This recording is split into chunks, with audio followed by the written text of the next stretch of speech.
Welcome to South Carolina Live 38 at the voice of college football. I'm your host, Walker Gaskins, and we kind of have a short episode this Monday, partly because of the national championship, which starts at around 30, 40 minutes. But also considering I kind of want to take some time, take the week to next episode for episode 39 of South Carolina Live to hopefully have a guest on and kind of discuss the entire portal class that we've had because there's been a lot of commits. Even today, there's been a couple commits. But we are going to kind of recap what we've done in the transfer portal. As far as I know, I don't think there'll be anything else that any players else that are added. Maybe one, maybe two, but beyond that, I don't think so. So now it's a good time to kind of just recap where we are as a program for in the transfer portal, and then also I'm gonna give you my national championship prediction, of course. So before we start, though, please like the video, share, subscribe, and if you're watching me on X and you haven't followed me already, please follow me there. It gives you more college football content, especially centered around the Gamecocks, and only helps me support and grow the channel and account. So if you haven't done that already, click the follow button or subscribe to the YouTube channel. But first things first, I'm going to list some of the departures we've had. In total, we've had 18 people leave the program. Of course, we had quarterback Aaron Noland, who went to Memphis. And then we had tight end Michael Smith, who went to Ole Miss. And I kind of want to – there's some players I want to talk about as we do a short little recap here. But the Michael Smith situation, it was really interesting because everybody remembers whenever he redshirted, and I think like early October – announced he was using his redshirt year, said he was just done with the program, wanted to enter the transfer portal. And, of course, a lot of people were upset and everything. And then all of a sudden, he commits to Syracuse. And then you start hearing tidbits about, shoot, I've heard that he's staying at classes at South Carolina. I heard that he wants to re-sign with Carolina, but he's already signed contracts and stuff with Syracuse. So you had that drama going on. And then all of a sudden, he commits to Ole Miss. So I personally didn't see that coming. If you follow me on X, you saw my post about it. I didn't. It came out of left field for me, and I think for most of the Gamecock community, because I expected him to be like, okay, he's going to have to stick with his contract to Syracuse. But definitely had high hopes for him at South Carolina. Disappointed that he wanted to leave Columbia. I thought he had the potential to be tight end one eventually. He was definitely a more of a pass-catching threat, in my opinion. I was looking forward to it, but, if you don't want to be here, all due respect, best of luck, but we want guys who want to be here. So whole fiasco, that's been interesting to watch over the past couple days. And then we've lost a lot of offensive linemen, right? That's been kind of the talking point around the transfer portal has been the trenches. And then I'm just going to list the guys. You lose Nick Sharp, Trevon Ball. Nick Sharp went to Michigan State, Trevon Ball, A&M. Kason Henry went to Louisville. Tree Babalade went to Nebraska. Boaz Stanley and Jatavius Shivers went to Purdue, so we kind of did a little trade with them. And then Roddy Newsom Jr. into the portal. I don't think he's got to a school yet as far as I know. So those are the guys that left. And if you guys remember, I specifically remember because I've talked about it quite recently over the past couple of episodes, is – once that offensive line kind of departed and everybody in that room kind of jumped off the ship, there was a lot of panic. There was a lot of, well, hold on now, what are we doing? I get we needed to revamp this thing, but this is kind of a bad sign. And I was telling people, just breathe, just relax. Okay, we let up 43 sacks, which was the second most in the third most in the regular season, with the most athletic quarterback in the country. I really wasn't upset that we lost all of those guys. Now, I think some of them I did was like, had high hopes. I really liked him. He really had some good talent. Really, he had stuff I think was very coachable. I think Clements would have done a good job with them. But at the same time, whenever we were at the point where we hadn't really brought anybody in, maybe besides Hank Purvis and Carter Miller, and all those guys were gone, my mindset was, and Chris Marler, who I was the guest on last episode. So if you want to go watch that last episode, I recommend you go to the channel there. But he had a similar opinion as how worse could it possibly get? When you've already kind of hit rock bottom as an offensive line, why should you be that worried? So that's kind of the message I was sending to South Carolina fans in general. Just take a deep breath. There's nowhere to go but up.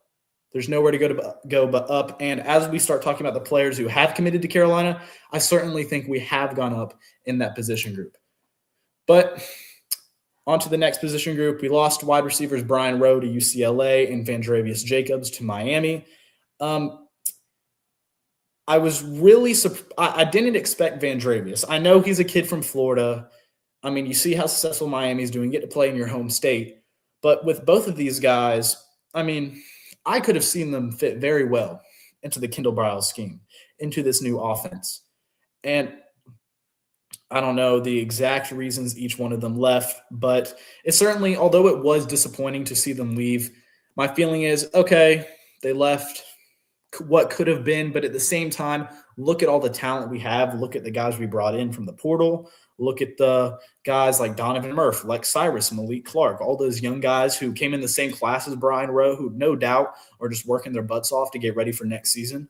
So disappointing loss there, but overall, I'm not too affected by it.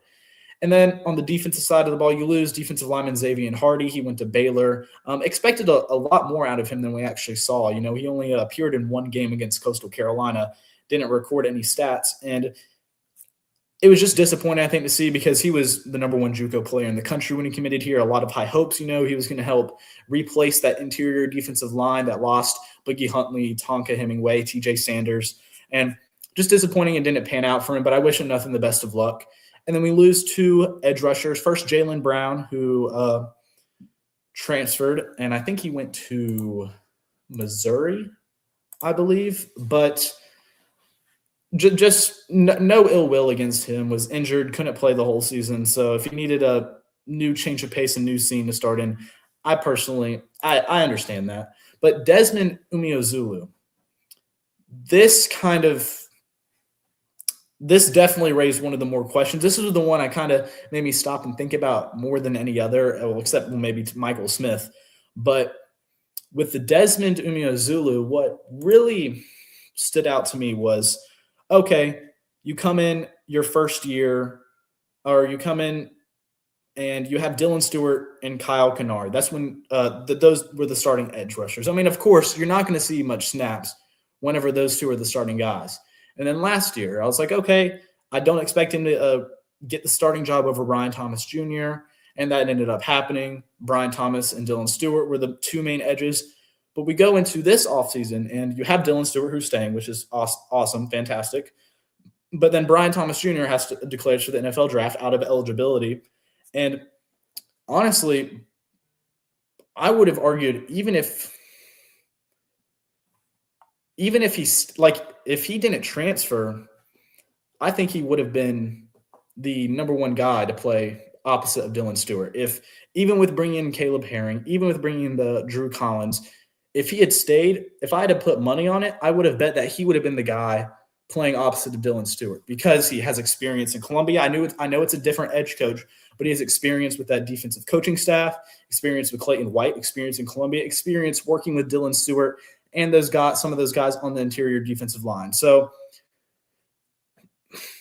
it makes me question, why would you leave a place where you had a very good chance at least getting significant amount of snaps, if not being the other guy starting opposite of Stewart. But then you go to a place like Alabama where I don't think it's guaranteed for him to start either. I think there's tons of other guys that are definitely going to be vying for a spot. But I mean, best of luck to him. I mean, if he doesn't want to be here, if he wants to go play somewhere else, that's his decision. No, I'm not going to have ill will or anything, but it doesn't make sense to me. If there's other reasons, okay, I'd gladly hear you out. But from the standpoint of that's really all we know, and that's kind of all we can look at face value, it doesn't make much sense to me. But moving on, just three guys left who departed. Linebacker Jerron Willis, he went to Kansas, been with the program for a while. He had a pretty good spring game last year, and I thought, maybe we might see some snaps out of him, but didn't really come to fruition, transfer to Kansas. And then you have linebacker Tayshawn Alston and defensive back Miles Norwood. Them two didn't really see too many snaps. Tayshawn Alston, I believe, was a freshman. But Miles Norwood saw some snaps occasionally, but just, I mean, when you have guys like Vakari Swain, Judge Collier, and Brandon Sisse, starting in front of you, you're obviously not going to see the field as often. But so those are all the guys that left. Best of luck to them. And honestly, before we get into the guys who came in, I want to say some of these guys, when they left and entered the transfer portal, I was like, man, I think they could have done well under this new offensive coaching staff. Or, man, I think next year could have been a good year for them. Or, man, that's a key depth piece we had. And as much as most of the Gamecock community was kind of worried, especially into the first couple of days into the transfer portal when we hadn't really got that many people, what Shane Beamer and company has done in Columbia has been, in my opinion, nothing short of remarkable. After the Clemson loss, everybody could tell things were on very thin ice. It felt like we were one domino falling away from everything just falling apart, whether it was Lenora Sellers entering the NFL draft, Dylan Stewart transferring, not getting the right guy, I think, from the offensive coordinator position. And despite how fragile I think the situation was, considering a 4-8 season after some of the highest preseason expectations we've had under Shane Beamer, just a remarkable job done. Being able to nail, in my opinion, I'll defend the point that I think they nailed every single one of their coaching hires. Even after Sterling Lucas blitzed them, said, "Oh, yeah, I'm gone." Responded very well, and I got, in my opinion, an upgrade at that position. You bring in running backs coach Stan Drayton, who's my personal favorite one we've brought. I'd love to meet him, love to just pick his brain when it comes to running backs. I love what he did at Penn State in 2024 with Nicholas Singleton and Katron Allen. That year they made it to the CFP semifinals. You bring in Kendall Briles, of course, who I think is going to do great. I really like the offensive scheme he has here. You bring in Randy Clements, who I think is going to definitely be a very good and positive change. I think it's going to be a noticeable change in year one, especially with a lot of these new guys. And then you promote Torian Gray to co-defensive coordinator, and you do all these things here and there. And it's like it's after we kind of got through the coaching carousel, it's like, okay, we did everything we could as a program on the inside. We got the right coaches. We retained our big three, Nick Harbor, Dylan Stewart, Lenora Sellers.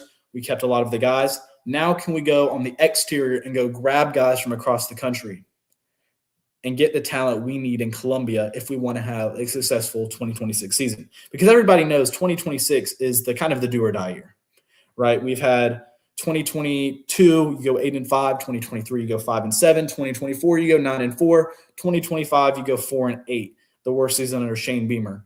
And this inconsistency, this up and down, it just can't keep continuing, right? So in order for them to really make this year rather than break the upcoming year, they've had to basically nail every checkbox, in my opinion. And in my opinion, they have so far. I would love to hear anyone who would like to say that they haven't done anything short of an A or A+ so far, just as the offseason in general. I think they have. I think they've done an A. Maybe an A+ I could have given if they got like Chaz Coleman or if they got a guy here or there, but I see no reason. I've seen no box they've missed so far in the offseason. I think it's very impressive what they've done so far. Obviously, I'm not about to say, okay, we're going to go win the SEC championship. We got to play the games for a reason, right? We have the season. We play the games in order to figure out what actually happens. That's obvious. But right now, they have not given me a single reason to doubt how good this team can be. Right now, besides just the questions of, well, how will this pan out? Everything they've done so far, everything they've been able to achieve, who they've grabbed from the portal, the coaching hires they've got, everything I think has been the right decision. If this was a chess game, I think they haven't made a mistake yet. So I just wanted to give props to the Beamer and Co. and that program in Columbia. I think they've done a great job. But speaking of the guys who we have brought in, let's talk about them. So don't have time to talk about all of them today, unfortunately. We'll be trying to do that next episode, but there are a few I do want to mention. First, I'm going to go position by position, by the way, starting with the offense. So first, you bring in 3-star quarterback Lucian Anderson, the third from Bowling Green. The stats don't pop out from the box score, which if you go look, you'll understand why. I think it's like 273 yards passing in like 3 years there.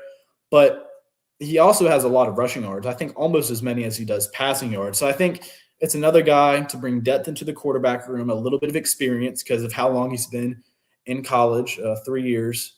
And then also I think he's very similar. He is also a very dual threat athletic guy. So worst case scenario, if something ever happens, I certainly think it's a good guy to bring in, a safety net, a depth piece, and I really like what we got from the quarterback position because we only really needed one, right? We brought in Landon Duckworth. We already have Cutter Woods, Lenora Sellers, so I like what we did with Lucien Anderson. But moving on to the running back room, we bring in Jabri Wallace-Coleman from Penn State, and then Sam Williams-Dixon from Ohio State.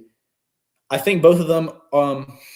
If I had to guess right now, just early projection, just spitting off the top of my head here, I think they're going to be some good depth pieces. If I think one of the two would probably pop out a little bit more, I think it'd be Dixon because of how deep he was buried behind that insanely talented running back room at Ohio State.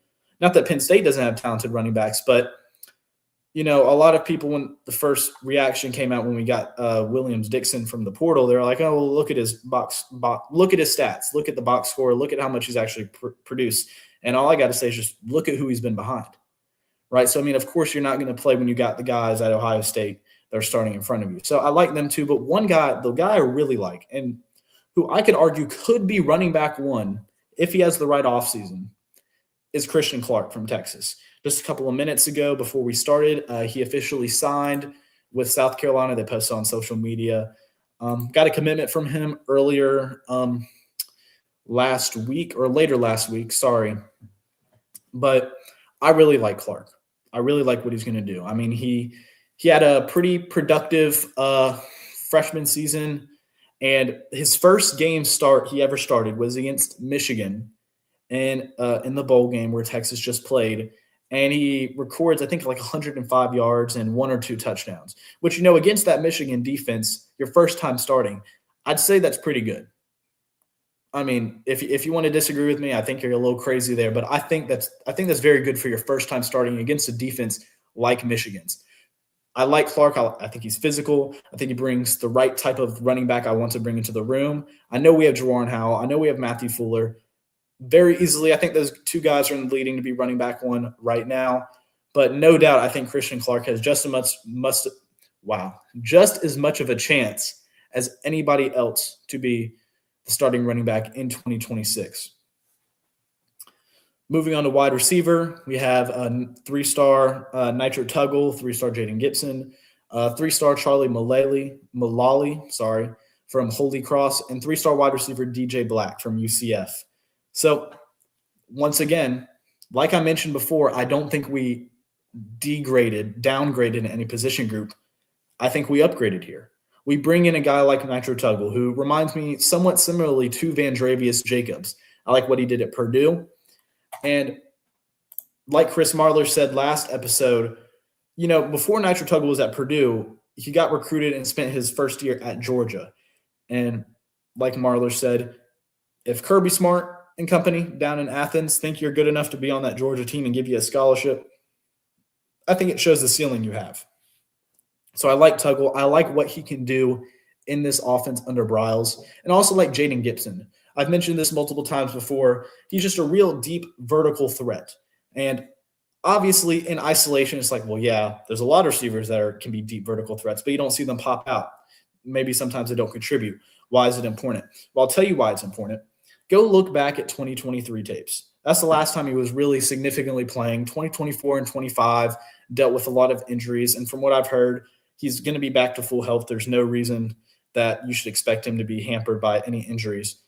But you look back at that 2023 tape, and I believe his average yards per catch was above it was like 20.6, which would have been in one of the tops, if not the top in the country, if he played enough games to be eligible for that. So, I mean, this guy, he's tall, he's physical, he's fast, he can make contested catches. Go watch the tapes, like I said.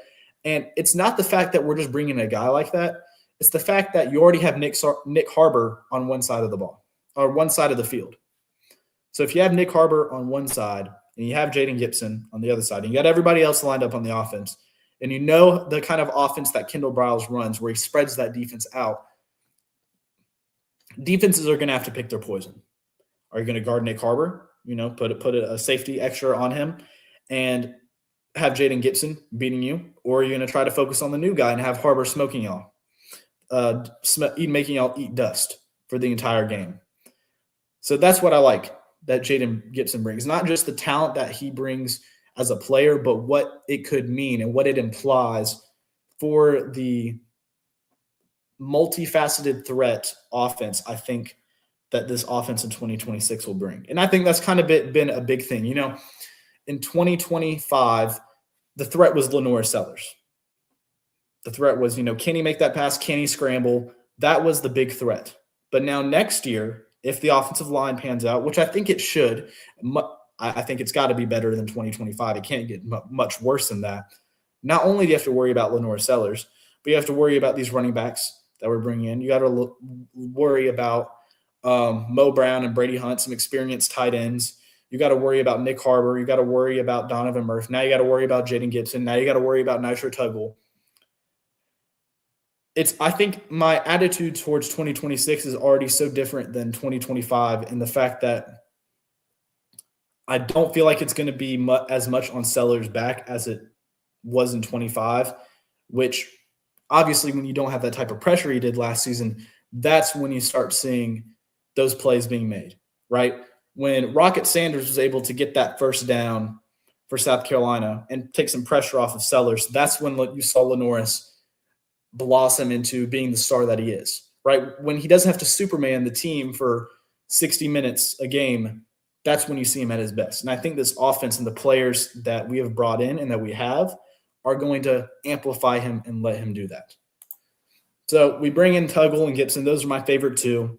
You bring in DJ Black from UCF today, Inman, South Carolina native. And actually, he spent his first year in college in Columbia with the Gamecocks in 2022. He redshirted that year, eventually transferred to Limestone University for the 23 and 24 seasons. But in 2023, his head coach was Mike Furry, current Gamecock wide receivers coach. But I really like this guy. He's big, physical, 6'3", 205 pounds. Just brings another physical wide receiver that never hurts to have a big guy like that there. And then you bring in Charlie Mullally from Holy Cross. I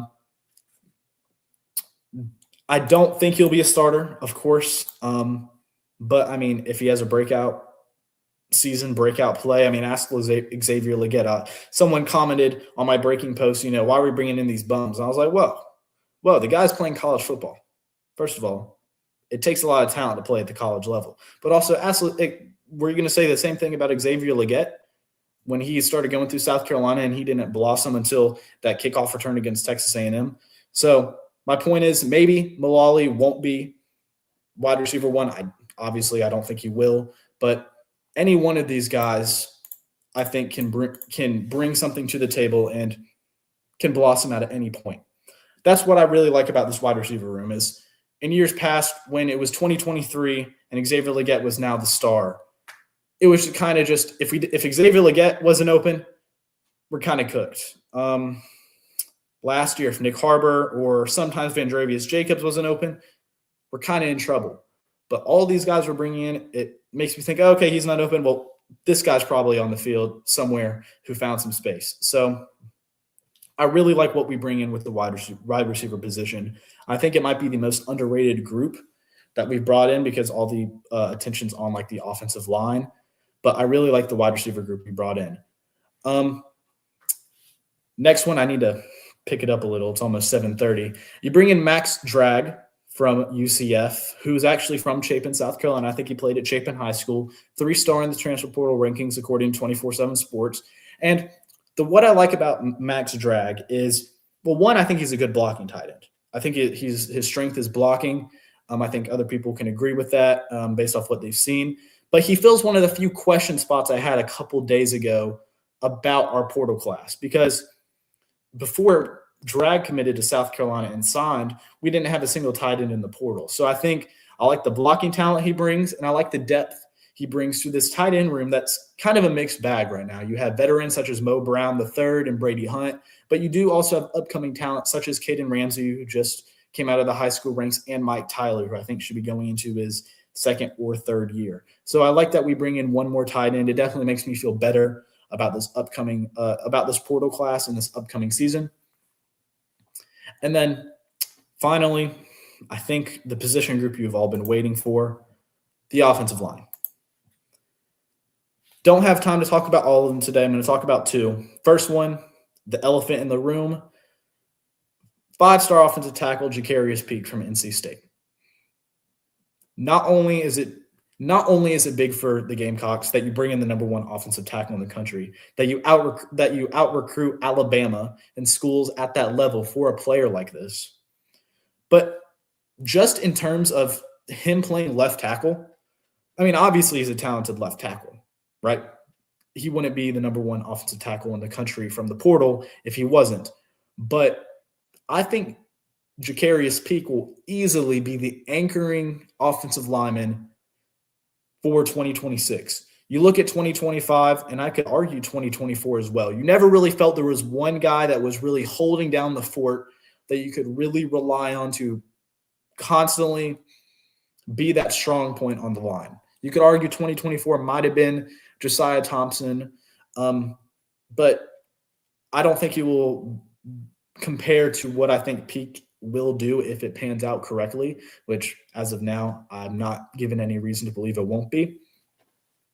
But just being able to protect Lenora Sellers' blind side, I think, well, one, that prevents the risk or kind of brings down the risk of getting sacked, of forced fumbles and all that. But when it comes to Lenora Sellers' production in 2025, I don't think he just had a lucky 24 season and he got exposed.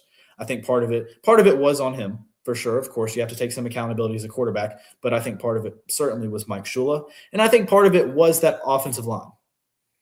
I think whenever you have less than 3 seconds, sometimes less than 2 seconds to get the ball out your hands before you're taking a sack, or the second you snap the ball, you got a linebacker coming straight past the center or straight past the left tackle heading right for you, it makes you hesitate. It makes you lose a little bit of confidence. And, of course, you're going to make some errant throws, which we saw in 2025 with some wide open misses, with some bad interceptions.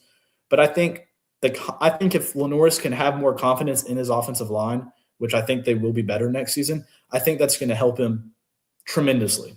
So I really like what Peak brings to this offensive line and just what it means for this offense in general, including Lenore Sellers.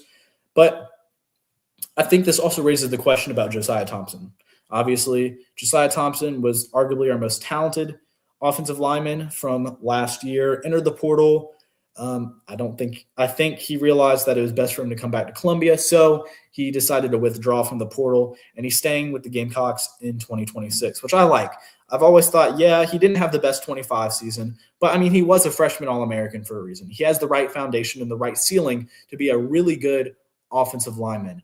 But with the fact you bring in Jacarius Peak, you're not going to bring in a guy like Jacarius Peak and then all of a sudden make him the backup left tackle, right? I think we're all in consensus there.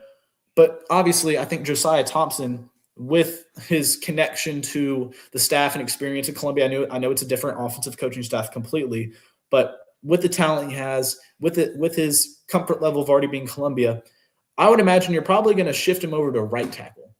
Because as of right now, in the same way there was a dominant guy we just brought in at left tackle who, in my opinion, unless spring practice was the worst that I've ever seen for him, won't be the starting left tackle. I think it's more of an open competition for right tackle. I think it's a little more up in the air.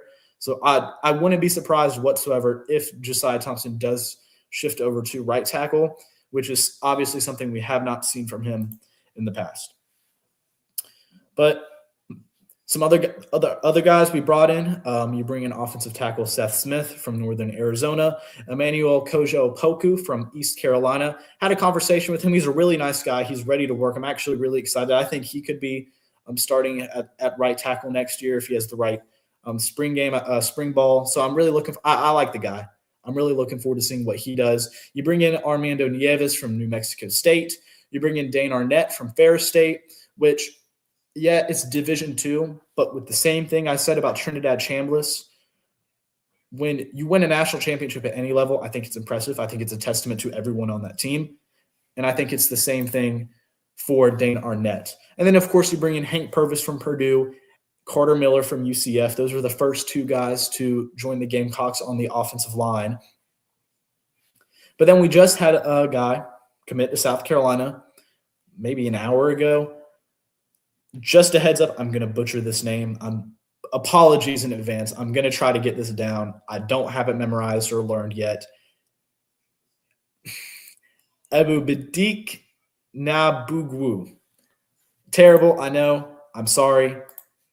I'll learn the pronunciation. But he's officially, as of today, the 8th offensive lineman to join the Gamecocks during the portal window. And I like the size he brings, 6'3", 305 pounds. He's actually a Baltimore native. And although he did start at the group of 5 level, when you start 21 games and you're regarded as one of the best pass blockers in Conference USA in your conference, I think that's a testament. I think that at the very least he will be a very solid backup, and maybe he'll start. Everything's in the air right now. I think the only person I would feel somewhat comfortable about saying was going to be the starter is Jacarius Peak. But besides that, who knows what will happen? I think he plays more on the interior offensive line. So it's going to be interesting to see where it pans out. But I'm glad we were able to get another offensive lineman in the portal. I've been saying for the past couple of days, if we could get 1 to 2 more, I'd be more comfortable. And we were able to do that. Now shifting over to the defensive side, you bring in Caleb Herring from Tennessee, 3-star edge according to the 24/7 transfer portal rankings. I really like this addition. And I think as of now, if I had to guess who's going to be starting opposite of Dylan Stewart, I think it's going to be him, especially after Desmond's departure to Tuscaloosa, which we've already discussed. But speaking of another edge rusher, you bring in Drew Collins from Arkansas State. I had 6 tackles, 3 sacks his freshman year at Arkansas State in 25. And then you bring in his brother, Kelby Collins, who plays on the interior of the defensive line. Kelby Collins spent 3 years, I think it was 3 years at Alabama. And so the Collins brothers are officially the third set of brothers in Columbia to join Andrew and Aiden Harris, who are coming from the high school ranks, who also play defensive line. And then you join the Sellers brothers, of course. So I think it's really cool that we're bringing another set of brothers. I've always loved seeing it, whether it was with the Kilgores, it's always been fun to see. So I'm glad we brought in another set of brothers. And, of course, I think they had the potential to be doing very good things in Columbia. But moving on to the rest of the defensive line, you bring in Tamiwa Durajaei from Illinois, who he's spent 1 year at every place he's been. Wow. I'm sorry. I'm trying to rush through this because I know the game starts in a little bit. But Tamiwa Durajaei from Illinois, he spent 1 year at every place he's been. And I really like the fact that he's already used to playing at the Power 4 level. He's used to having to adapt quickly to a new school. So I could very easily see him as being one of the starting defensive line for 2026. I like the size he brings. I think he's over 300 pounds. Jordan Thomas from Georgia spent a year at Georgia, has that experience in the SEC. I believe he's over 300 pounds. So I like the size and the Power 4 experience we bring on the defensive line of scrimmage. Moving on to Quashid Scott, a defensive back. I would say this is arguably one of my favorites. I think this is going to be one of the most impactful transfers from this portal class, just an early educated guess. This guy was recruited heavily by the Gamecocks out of high school. I mean, he was from Marion, South Carolina, and I think once he entered the portal, I think it was kind of inferred even before it came out that the Gamecocks were going to be interested in him, especially because of how much they pursued him during when he was in high school. But what I really like about Scott is the amount of experience he has at nickelback, at the nickel position. I mean, he was the starter at nickel for Kentucky, so he has experience starting that position in the SEC at a Power 4 level. This guy he's a good tackler. He has the right size, pretty good speed. And why is it important that he plays nickel? Well, it's because I think everyone knows, but in case you haven't, Jalen Kilgore, our starting nickel from past couple years, All-American, arguably, I think, the best player on that defense besides Dylan Stewart. Definitely one of the leader of the secondary last year. He declared for the NFL draft. Excited to see Kilgore. I think he'll be playing amazing, awesome on Sundays. But I think we really needed, with the amount of kind of guys we're bringing in, I think we needed a plug and play at that position. And I think with Torian Gray and Clayton White, I think they're going to coach Scott just up. It's going to be great. So I'm looking forward to Scott. I think he's going to be one of the most impactful transfers from this portal class, just because of I don't really see it where, he's going to be battling with a guy and then he's going to kind of take over as the season progresses. I think he's probably going to be the starter for week 1, and he's already has experience in the SEC. So I'm looking forward to seeing Scott play. But another one of my favorites is a kicker we brought in, Upton Belenfant from Texas Tech. Now, if you haven't really kind of read about this guy, I heard about him, spent last year at Texas Tech. I think he was 9 for 9 on his field goals. And the year before that, he was actually with Pete Limbo, our former special teams coordinator at Buffalo. And then the year before that, he spent at Alabama, didn't record any stats. I think he redshirted that year. But in the 2 years where he's actually started at Buffalo and at Texas Tech last year, nothing short of elite. Nothing short of elite. Fantastic. He's 24 of 27 on field goals with a long of 52. Okay, and I'm just going to read his field goal stats from different ranges. He's 9 of 9 from 20 to 29 yards, 7 of 8 from 30 to 39 yards, 7 of 8 from 40 to 49 yards, and 1 of 2 from 50 yards or more. And then he has missed 2 extra points, 45 of 47. But this guy has the range. He clearly has the accuracy. Get him into the kind of Beamer ball program that everybody knows and loves in Columbia. And no doubt, I think he's going to be a kicker that brings that same kind of swagger back to Columbia when we had Mitch Jeter, when we had Parker White, when we had those consistent kickers that we could always rely on. Because last year with William Joyce and the year before that with Alex Herrera, there wasn't certainty with special teams.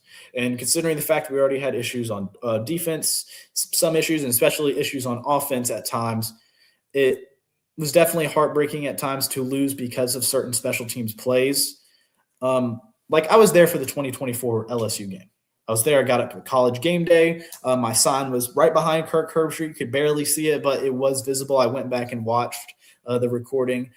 I was there for the 2024 Illinois game, where if we made that field goal going into halftime, we wouldn't have had to go for that 4th and 4 at 4th and goal or 4th and 4 around the 10-yard line where Lenoris missed a throw and then Illinois ran out the clock. You look at the Alabama game from 2024, you look at the Alabama game from last year where Joyce missed one of his 4 field goals, where all those points add up. And I feel with Beamer's tenure in Columbia, it's always felt like if the defense and the offense can play at a certain level, they can win. And you've never really had to worry about the special teams. Special teams is always going to be there. And usually it's been the defense is playing good. Can we elevate that offense just enough to get us past that point and be able to win the games? Or can we elevate that defense just enough to kind of start winning games? I think you saw that earlier, and it kind of shifted as Beamer has been here in Columbia longer. But I think it's going to be a very, very good addition to the special teams to bring certainty back to that third side of the ball that I think we've missed for the past couple of years. And then, of course, the last guy I'm going to bring up, long snapper Emmett Rhodes brought him in from Western Carolina. So I imagine he'll definitely be competing, possibly starting next season. So I know that was very rushed through. I know I was stumbling over my words a little bit. I do apologize. I don't usually do that. I'm just trying to get ready for the national championship game. We'll definitely have a more in-depth analysis and thoughts on the portal class next episode. I'm going to try to get a guest on for y'all next week. No promises who yet, but hopefully we can get something going for y'all. Reminder before we do my national championship prediction, which I think it might be starting in 2 minutes, but I think it'll still be valid here. Please subscribe to the channel. Please please turn on the notifications, because I know with all of you watching, I know you guys love Gamecock football content and football content in general. So not only does it help me support my channel, grow the channel, grow the Voice of College Football Network and grow my account, but it also gives you more content that you love to listen to read to. And if you don't just want weekly shows on Monday nights and you want up-to-date, relevant, timely posts and articles, follow me on X, WGSports_CFB, right there by my camera under my name. That's where you get timely updates, often by the minute, by the hour, with breaking news, with thoughts on Carolina news as day by day. So with that being said, national championship prediction. Now, I'm not an expert on Miami. I'm not an expert on Indiana, but I've been watching college football enough, and I've been watching them long enough this season to kind of get my thoughts. Now, obviously, you can say, well, Indiana's receivers, against Miami's defensive backs. You kind of bring up all those points, but I have two main things I want to say. Firstly, in argument for Indiana, they are the most disciplined team I've ever seen since the prime Nick Saban years. And I think that stems from the fact that Curt Cignetti came from the Nick Saban coaching tree, but they are genuinely the most disciplined and well-executed team I have seen this season and since those Saban years. I don't think that's a ridiculous thing to say whatsoever. So I think part of playing football, it's a little cliche, is playing mistake-free. Mistake-free football wins you football games. A little cliche, but it's true. But then you look at Miami, and I think people have been kind of picking against them. They picked Ole Miss. I saw a lot of people pick Ohio State. Picked Texas A&M over them. And I think a lot of people are doing this again with Indiana. And the thing about Miami is maybe their receivers won't have a fantastic game against Indiana's defensive backs. Maybe all these things could happen. But once again, it's cliche, but football games are won at the line of scrimmage. And obviously can say, well, look at how Indiana has adapted against teams like Ole Miss. But the fact of the matter is Miami's offensive line, I saw this, I verified it. It's kind of crazy. They outweigh Indiana's defensive line by like 50 pounds and by like 3 or 4 inches in height. I think that's something that if Indiana goes on in like 2 minutes and just starts wrecking up the backfield and destroys Carson Beck, props is done. All right, I'm not saying it's impossible, but when you look at something like that, you can't ignore it. And I think it kind of makes it it kind of leans the favorite into Miami. Now, Indiana has been doing good at keeping disciplined pass rush lanes, but the point is, can you get past that brick wall of an offensive line? And then I talk about the line of scrimmage from Miami on the defensive side. Can Indiana protect Fernando Mendoza? Because Fernando Mendoza, he can make the passes. He can scramble when he needs to. He can play clean football. But if you have edge rushers like Ruben Bain Jr. in your face the entire night, you saw it with Julian Sand. You saw it with Trinidad Chambliss a lot. And those guys, or at least Trinidad, is more mobile than Mendoza. I don't think Sand is. But it's hard for a quarterback to play mistake-free football when you have guys like that in your face, can pin their ears back on 3rd and longs, on 4th and longs, and really get to you. So everything logically kind of wants me to pick Miami. I'm a big person when it comes to the line of scrimmage, and in my mind, I kind of want to pick Miami. But I'll admit, last year I kind of thought Curt Cignetti was a little arrogant. But ever since this season and ever since the Oregon game and the Penn State game, and I've seen what this team is made of, they have grown on me. And I've been rooting for them throughout the rest of the season, throughout the Big Ten Championship, throughout the college football playoffs. I picked them in my bracket. I have a bracket with some friends and family, and I picked them to make the national championship game. My heart's set on Indiana.